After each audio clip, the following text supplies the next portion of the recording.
I'm Christy, and I'm coming to you right here from my home in Georgia. If I were standing before you 3 years ago, I would be doing this video at over 300 pounds. That's me, right there.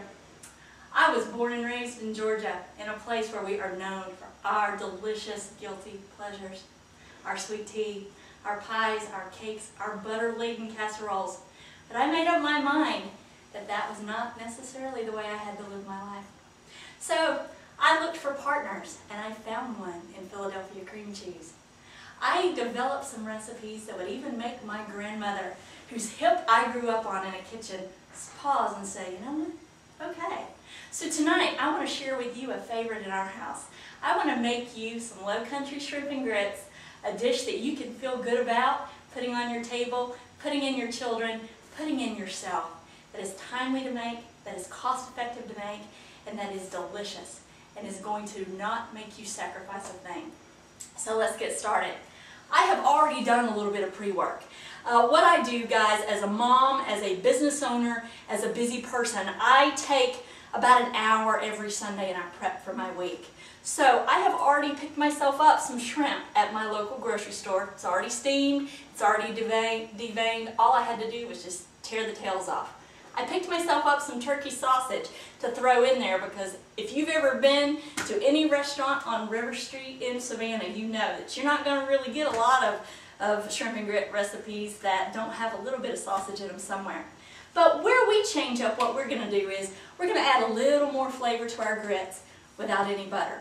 So what I have here, guys, is I have some chicken stock, 4 cups of chicken stock already coming to a boil, and I'm going to add 1 cup of grits. Just going to toss that in and stir it up a little bit. Guys, this is a low sodium chicken stock, so we're not going to need to add a lot of salt, but we are going to go ahead and take the liberty of adding just a little bit of sea salt, just a little dabble do you. You don't want to go too much because we're adding a lot of flavor from a lot of other areas. The next thing we're going to do is we are going to get our sauce going. We've already cooked our meats. We grilled those up on Sunday.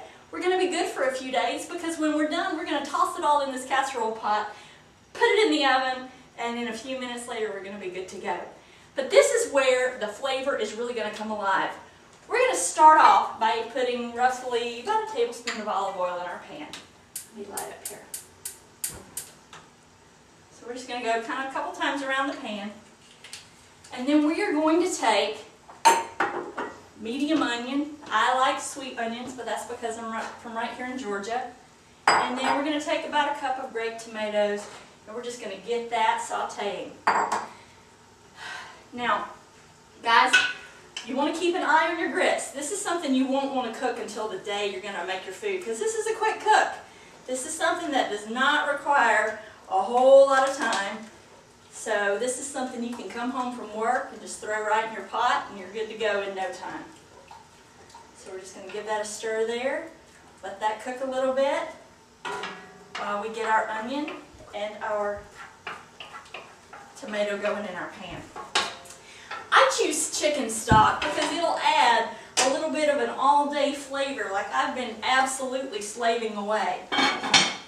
Because we all know that we want people to believe that. If it didn't take all day, then it just wasn't worth it. But I believe that's a myth. So now we've got our onions and we've got our tomatoes sauteing. We're just going to let them go just a little bit because we're going to finish this off in the oven. As I'm not looking to cook these to death, I just want to get just a light toast on these. Just get them ready to be a little bit soft and go into the oven. The next thing I'm going to add is an entire container of the Philadelphia Cooking Creme. I went for the savory garlic just to get a little extra flavor in there, and because it actually had just a little bit, by 1 gram less fat than the original. So we are going for this. We're going to put all that right in there. You guys, it's going to really start to loosen up quickly. And then we're going to add our glass of wine.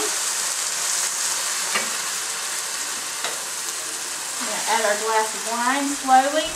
When I'm choosing a wine, my rule is if it tastes good in my mouth, it's going to taste good in my recipes. So I stir that in right there, guys. Then the next thing we're going to add a couple of tablespoons of Old Bay and just a little more garlic. I guess we're trying to keep the vampires away. Okay. Then we're going to stir that in. And we're just going to let this hang out and get a little happy for a little bit. I would say, guys, in about 5-6 minutes, you're going to be good to go here. They're nice and soft. We're going to go a step further and we're going to go ahead and add 8 ounces of Philadelphia fat-free cream cheese. We're going to stir that right in. That's going to give us a very good consistency. It's going to give us a little bit of flavor, and it's really going to cut down on the amount of cheese. This dish is traditionally served with cheese. We love that here in the South. So what I have elected to do is I have elected to go for 1 cup of cheddar cheese. This is a fat-free cheddar cheese, and we're just going to stir that right in. Now guys, this may look a little bit thick to you, but don't be nervous, because when we add this delicious sauce down on top of our meats, it is really going to loosen it up and be a very good consistency. Alright, that looks great. Okay, it looks like our sauce is just about ready, guys. So we've got our grits done, we've got our sauce done, and it looks like we're ready to start building. Of course, we are going to start off with our grits. Man, this smells good. You will wonder if this is really good for you, but it truly is. Alright, I have already sprayed my casserole dish just so we don't have anything sticking. The first thing I'm going to do is I'm going to put my grits on the bottom of the pan.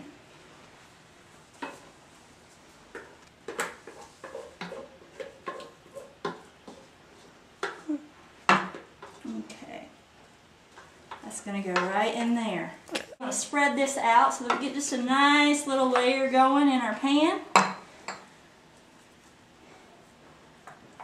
Okay.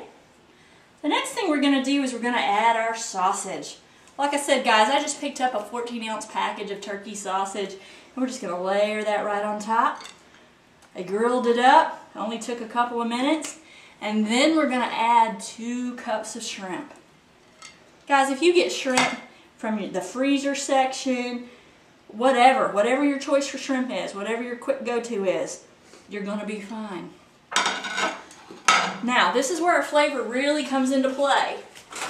We've got our onion, we've got our tomatoes, we've got our wine, we've got our Philadelphia cream, our Old Bay, and a little extra garlic. We're going to spread that on top there.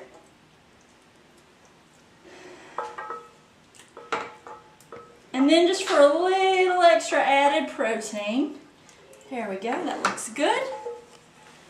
For a little extra added protein, we're going to top this off with just a little bit of low sodium bacon that if you have some left over from breakfast, this is absolutely not necessary, but it's just a little added kick that's just very good. And then we're going to bake this off, guys, in a 400-degree oven for 20 minutes, and then dinner's ready. Okay guys, it's been 20 minutes and I can smell the wonderful flavors coming from my oven. So I'm just going to reach in and pull out dinner. Oh, look at this. It's all bubbly, bubbly. We've got our shrimp and our bacon showing. Guys, this is really a one-dish meal. This is something, like I explained earlier, that is healthy, it is filling, but just because I'm a mom and we have some sort of unspoken code, I got to add a little bit of green to the top. So I'm just going to garnish with a little bit of green onion that I went ahead and chopped. I'm going to rally my troops. And it's dinner time. Thank you so much. I hope you enjoy this recipe as much as I enjoyed making it for you. And I wish you a very healthy life.